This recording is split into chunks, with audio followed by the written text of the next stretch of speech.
I mean, I saw a thing from Jeff Bezos, like maybe it was on Instagram or something, but he was just talking about like my entire goal is to make 2 to 3 high quality decisions a day.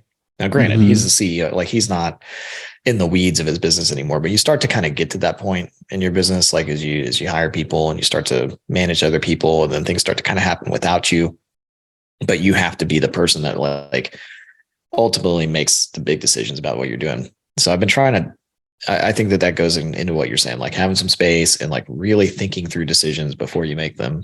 So it just changes because like in the beginning, you're just grinding. Like, Well, in the beginning, you just got so to take action. You just need to yeah, you just make got to a do something. decision. You don't have to make the right, perfect decision. Everybody thinks you do. You just Yeah, got you to just make a have to, decision. yeah. Yeah. It's weird how it transitions over time, but it's fun too. And it's like part of the journey of it. But yeah, going all the way back to like the parent part of it, it's like, I, we just talked about a lot of different stuff, but man, it's such a fulfilling, like the journey of like entrepreneurship is like really stressful sometimes and it really sucks sometimes. And sometimes it's awesome, but like the journey of it's really, really fulfilling. And I think it's just something that's like valuable for your kids to see you do. Yeah. Hopefully, I hope that that's true. I mean, they don't, when they're young, they don't really know what you're doing at all. But I think when they get older, it's like, I think that it's just, they'll become, I think, better humans because they see you work really hard at something and achieve something. I just really feel that way. Well, if they see you build the life that you actually want instead of Mhm. like regretting. Yeah.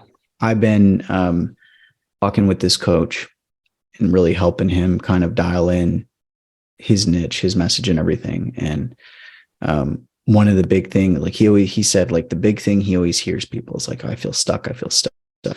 And we realized, and I think this is true for a lot of people, is just if you're unhappy, you might be unhappy in your relationship or your career or with your fitness or whatever, and you might feel stuck. But Hmm. especially if like, what you're doing with your life, your career, like that kind of stuff. A lot of times, the reason you feel stuck is because you have this thing you want to do, whether Yeah. start a business, learn to play guitar, whatever it is, and you never take any action to do it. You think about it constantly and you feel stuck because you're in your day-to-day life that's never changing, and you're as time goes on, it seems less and less likely that you're going to do that thing. Yeah. Even just taking small actions, just doing your happiness will increase so much. Like if you have something like that, like I want to learn to play guitar, 10 minutes a day, man, that's Yeah. it. You 100%. know, I had posted in Digital Entourage the other day. I'd seen this thing I thought was incredible. It was the 100-hour rule or whatever. Like Mm. 100 hours, you're going to be more proficient at something than 95% of the people in the world. That's 18 minutes a day over a year. Yeah. So you could spend 10 minutes a day for 2 years and be a better guitar player than 95% of people in the world, in theory. Yeah. That's probably not 100% accurate. But the point is, like, it's just about doing something and then like being consistent with it. And like, just take baby steps. Take a Yeah. baby step. Like, if Yeah. you want it, go do it. Like, all the time that you're spending unhappy and like, because like you're not doing the thing that you want to do, like, all that, like, what if you just spent that time? Like, what if when that happened, you just did something? I know that's Yeah.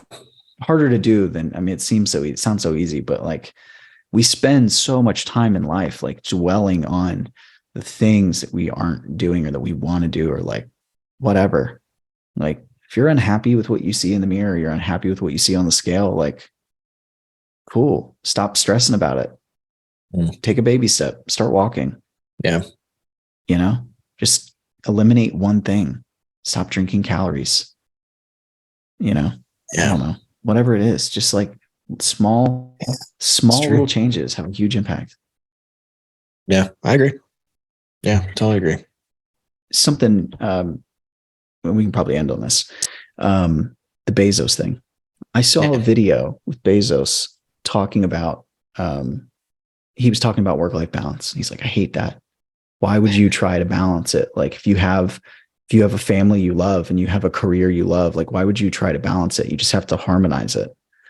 And he said the way you do that is when you're at home, you share with your family all the exciting things you have going on in your business or in your career, the things you're excited about, the things you're working on.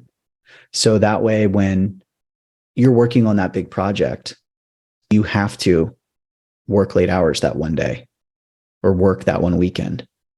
They're like, cool, because I know dad's doing this thing. Like they know about it. They feel cool. Like I've heard of it. And then when you have what's going on with your family, you have an event at the kids' or a baseball game or a trip or whatever, you tell everybody at work about it. You tell them, you let them know how excited you're about it, how important it is to them. You talk about it. So then when that happens, they're like, he's putting family first. Like, this is more important. He's been looking forward to this day. And when you do that, everybody's happy because everybody's invested in the other part of your life. And that's how you harmonize it. I was like, that's so cool. That's such a great idea. And I don't do a good job of that, man. Like I tend to compartmentalize it a little bit. Yeah. Because I feel like, nobody wants to hear me talk about my business, my work. Like, who cares? Yeah. You know, but those core people, like, you got to tell them what you're doing. You know, you got to let them know. And I think that's a big part of it. I think that's really true with the kids too, man. Like, they just want to know, especially when you work from home. Like, what do you do? What are you doing? Yeah. What do you? Yeah. You know, that's a good point. That, I mean, I literally just saw that like yes, but I don't know, that got the gears turning a little bit for me. Yeah. No, I've never heard that before. That's a solid way to end it, man. That's good. Yeah. Cool.